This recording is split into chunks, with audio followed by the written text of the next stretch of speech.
Shalom, shalom. This is Moth, Mayasha Banaparium. This is Moth, son of Israel, son of Ephraim. And before I get started, I'd like to give all praise and honor to my power, Yahweh, Ba'ashem, Yahushua, Ba'ashem, Rakakadash. Shalom to the Akim Magwath and Abaya that be tuning in this video. That is peace to the brothers, sisters, and children that be tuning in this video.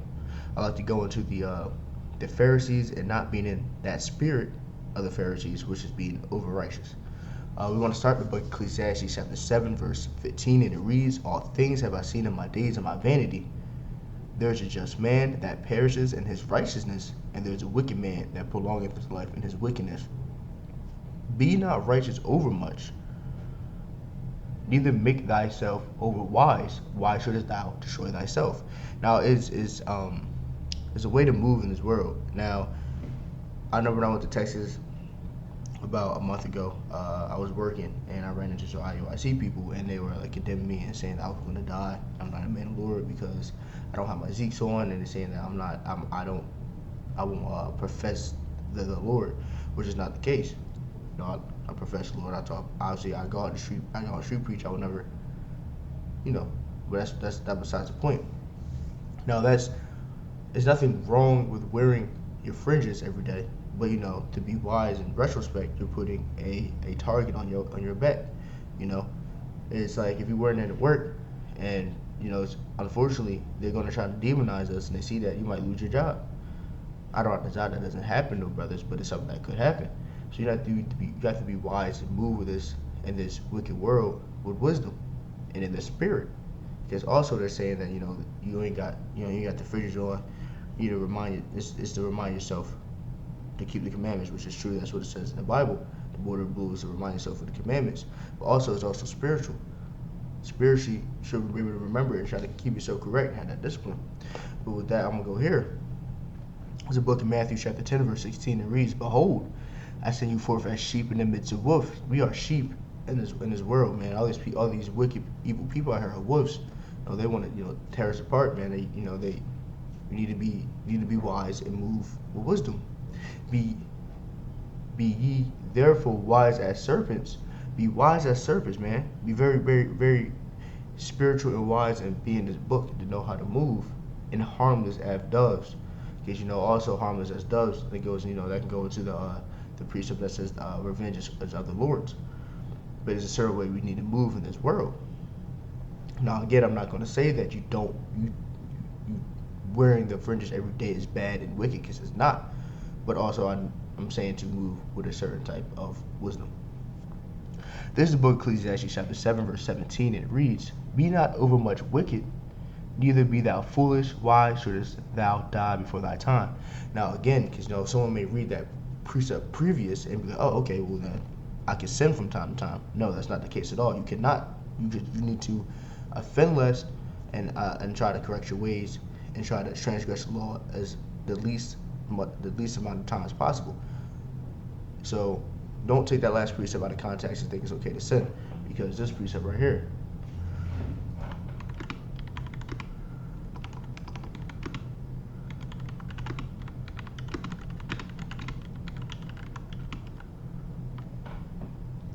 I probably misspelled it. So book Ecclesiasticus chapter 15 verse 20, "He commandeth no man to do wickedly, neither have he given any man license to sin." So you are not allowed to sin. He's not giving any man license to sin. You're not allowed to go out here and be wicked. Don't take Bible shot. Please don't take that precept out of context and think it's okay to go out here and be wicked, because that's not the case. Because also, why shouldest thou die before thy time? Because transgression of the law is death. So remember that. This is the book of Ecclesiastes chapter 7 verse 18, and it reads, "It is good that thou shouldest take hold of this. Yea, also from this withdraw not thy hand, for he that feareth the power shall come forth of them all." Remember this and internalize this. Be in this book and really study this book, meditate in this book day and night, and understand what it means not to be over righteous and not over much wicked. So you could prolong this life. Also, it says that he that feareth his power shall come forth of them all. Keep a good heart, conscience, and spirit with the Lord. You'll be able to prevail at all. Like the one precept that says, "He that keeps it." Oh man, actually I'm drawing a blank. I don't want to paraphrase it. Paraphrase on so slacky. I'm just gonna move on past that one. This is the book of Matthew chapter 5. We're going to start at uh, 19, Slakia. It's the book of Matthew chapter 5 verse 19, and it reads, "Whosoever therefore shall break one of these least commandments and shall teach men so, he shall be called the least in the kingdom of heaven. But whosoever shall do and teach them, the same shall be called great in the kingdom of heaven."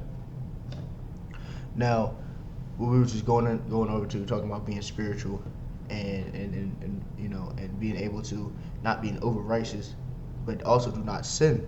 You know, people out here need to be teaching the correct doctrine. Now, I'm not saying that. I mean teaching people to be spiritual, teaching people to keep the commandments, because doing that will have you being great in the kingdom. Now, if you're out here breaking the least commandments, just breaking any commandments, and teaching men to not keep the commandments, you're going to be in this kingdom with your head down for a very long time. This is the book of Matthew chapter 5 verse 20, and it reads, "For I say unto you, that except your righteousness shall exceed the righteousness of the scribes and Pharisees, ye shall in no case enter the kingdom of heaven." Now the scribes and Pharisees, they're so over righteous, they think they're so righteous, they think that they're perfect, but they're not. There's no way to be perfect. If you are in that spirit, you're not gonna be able to get into the kingdom of heaven. Being over righteous and judging people, non-righteous judgment, and just trying to be above the law, which is impossible. We're not perfect. You need to humble yourself and really understand what's going on. That is impossible. People are going to mess up and people are going to fall. This is a wise man falls 7 times, and 7 times it signifies a complete amount of time. So people are going to fall. But you also need to make sure you're teaching people spirituality, because the Pharisees kind of just completely skipped over the spiritual part of the law. This is a book of Matthew chapter 23 verse 23, and it reads, "Woe unto you, scribe and Pharisees, destruction." Woe means destruction, so destruction unto you, scribe and Pharisees, hypocrites. The Lord is calling scribe and Pharisees hypocrites. "For ye pay tithe of mint and anise and cumin, and have omitted the weightier matters of the law, judgment, mercy, and faith. These ought ye to have done, and not to leave the other undone."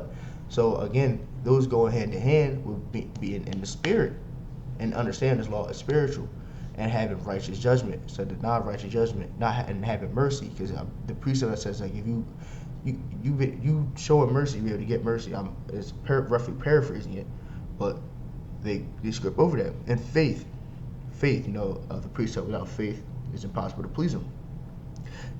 You need to have all that together. You need to consider all that when you're out here and you're preaching this word, or even when you're going from day to day life. You need to have that all in mind. Ye blind guides, which strain at a gnat and swallow a camel. These people make small things big and the big things small. They overlook the weightier matters of the law, but they make the very small things very, very huge.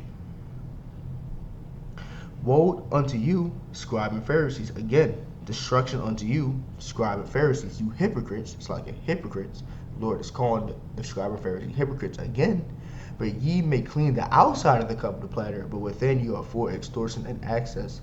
They're saying, like, man, on the outside, you look at these men, you think they're righteous, and then they all about the Lord, but deep down inside, they're wicked, man. And with that goes into this right here, the book of Ecclesiastes, chapter 23, verse 19. It reads, "Such men only fears the eyes of men." They're out here men pleasing. They worry about what men see you, because being out here and trying to be super righteous on the outside, only can mean it only proves that you're out here trying to be righteous for the sake of men's eyes, because you can't fool the Lord. "And know not that the eyes of hot out of wine are 10,000 times brighter than the sun, beholding all the ways of men and concealing the most secret parts." You can't hide from the Lord, man. So you need to be all around trying to be a righteous man. The book of Matthew chapter 23 verse 26, and it reads, thou blind Pharisee, cleanse first that which is within the cup of the platter, and that the outside of them may be clean also. You need to make sure your spirit on the inside is clean. Before anything, you need to worry about that, and then it's going to show on the outside. Just like it says the countenance of a man with the Lord, like his face will shine. I'm roughly paraphrasing it. I need roughly paraphrasing that, but being clear with the Lord, your face will shine, man. You'll be able to show it. You ain't gonna have to and compensate on the outside for the show. When you're really right with the Lord on the inside. Well, unto you, again, destruction unto you, scribes and Pharisees, hypocrites. Once again, the Lord is calling them hypocrites. For ye are like unto white sepulchres. So I can't pronounce that wrong, but that is basically like the it's like the great, it's like a tomb, man, which indeed appear beautiful outward, but within are of dead men's bones and uncleanness. Basically going into the fact, like, on the outside, they seem like they're super righteous, but on the inside they're really dead inside, man. That like goes into the person that one preacher that says, when they live in, roughly paraphrasing, she that liveth in pleasure is dead while she liveth. They out here living, make it seem like they really righteous on the outside, man, like they full of life, but inside they're really a dead man, they're a dead spirit. The book of Matthew chapter 23 verse 28, and it reads, even so ye also outwardly appear righteous unto men, but within ye are full of hypocrisy and iniquity. Again, summing up what we just read in those past couple of precepts. On the inside, they're really dead, and they're just out here trying to prove that they're righteous on the outside, which is not the case. This is the book of John chapter 24, and it reads, judge not according to the appearance, but judge righteous judgment. So, because when the Pharisees out here, they're not judging righteously. That's like they were going into the one event where the woman got caught in adultery, and Yahushua said, well, thou without sin cast the first stone. Not realizing they going off, they wasn't perfect themselves. Not thinking about spirit, the spirit of things. Now granted, in the book she was supposed to die. She was supposed to get stoned to death. But Yahushua saw it in the heart and let her live, which was righteous judgment. We need to have righteous judgment. Before we are quick to make a judgment, we need to be able to be around this person and see how they act on the day-to-day, not only say day-to-day basis, because you can't be around a person every day, but to see how they really act, how they maneuver before you really make a righteous judgment. Unless, obviously, they're inherently wicked, you need to see, really investigate before you make a judgment. This is the book of 1 Samuel, chapter 16, verse 7, and it reads, Baha'adawan, Yahweh said unto Samuel, look not on his countenance, or on the height of his stature, because I have refused him. Baha'adawan, Yahweh seeth not as man seeth, for man looketh on the outward appearance, but Baha'adawan, Yahweh looks onto the heart. The Lord looks onto your heart, man. He's gonna see what kind of man you are, really. It's like it.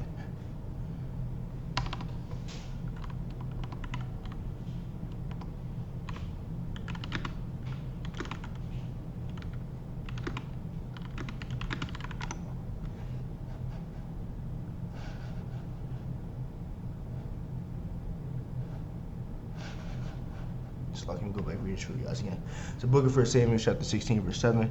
But Baha'adawan Yahweh said unto Samuel, look not on his countenance, or on his height or of his stature, because I have refused him. For Baha'adawan Yahweh seeth not as man seeth, for man looketh on the outward appearance, but Baha'adawan Yahweh looketh on the heart. So you have to be able to make righteous judgment. Be in the spirit and make righteous judgment, not just look at a man and make that judgment. Now, obviously, if a man's inherently wicked, then you can make that judgment. But you need to be able to really, again, dissect what's going on and investigate before you make that judgment.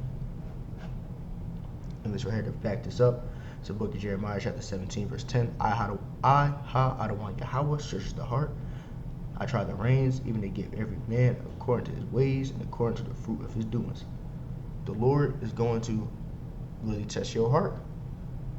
Now, granted, we can't really look into man's mind, but we'll be able to test a man's heart by seeing his fruits of his actions and seeing the fruits of his labor, the fruits of his actions.